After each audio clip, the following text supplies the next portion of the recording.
Puis, ce que je voulais faire, c'est vraiment jeter les bases de la conversation sur les porte-greffes et sur la rusticité. Je suis certaine que dans les années à venir, on va avoir la chance de se revoir dans plein d'autres conférences, puis dans d'autres activités, ou même ici à travers les webinaires.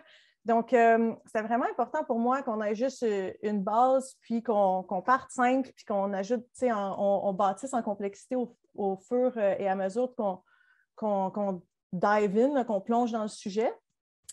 Puis, excusez-moi aussi pour tous les anglicismes que je vais avoir. J'ai appris tout ce qui a rapport aux plantes en anglais, donc je m'habitue encore au vocabulaire français. Donc, comme j'ai dit au début, j'aimerais ça qu'on commence la présentation en établissant les bases de c'est quoi un porte-greffe, puis c'est quoi la rusticité, qu'est-ce qui est important dans la rusticité, puis qu'on évalue ensemble les mécanismes possibles de l'influence des porte-greffes sur la rusticité.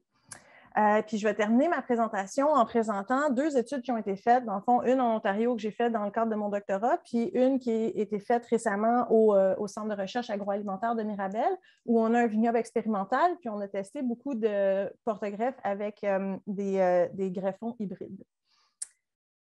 Donc, pour commencer, là, je sais qu'il y a des gens, des fois, sur ces présentations, sur les webinaires, qui n'ont pas de base en viticulture tant que ça. Donc, je voulais vraiment commencer avec la base. C'est quoi un porte-greffe? Dans le fond, c'est vraiment juste une plante sur laquelle on fixe un greffon. Puis, le greffon va avoir les caractéristiques qu'on désire reproduire. Donc, le greffon va être les fruits qu'on veut.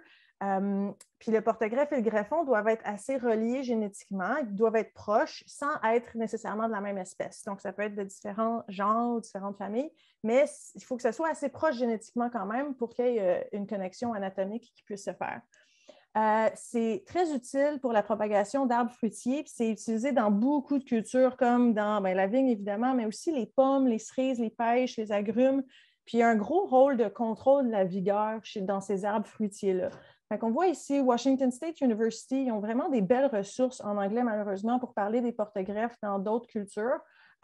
Puis on voit ici, c'est juste des exemples de comment la grosseur d'un arbre, par exemple, un poirier serait en fonction des différents porte-greffes sur lesquels il pourrait être greffé. Donc, il y a vraiment des grosses différences de vigueur possibles qui peuvent être atteintes en utilisant des porte-greffes différents. Ils sont aussi utilisés pour améliorer la qualité des fruits puis changer un peu la longueur de la saison végétative. Donc, quand on parle de la vigne, on part avec un cuttings, un bout de sarment en dormance. On coupe la partie qui nous intéresse, puis on l'attache sur une section de racines, dans le fond. Puis la façon qu'ils sont attachés, c'est par différentes coupes. Il y a, par exemple, la coupe Omega, qui est vraiment populaire en Ontario, en Amérique du Nord. Il y a aussi d'autres coupes qui sont disponibles, qui existent. Ce n'est pas vraiment important. Tant que les coupes sont bien faites, c'est propre, puis c'est vraiment, ça s'emboîte comme des pièces de puzzle quasiment.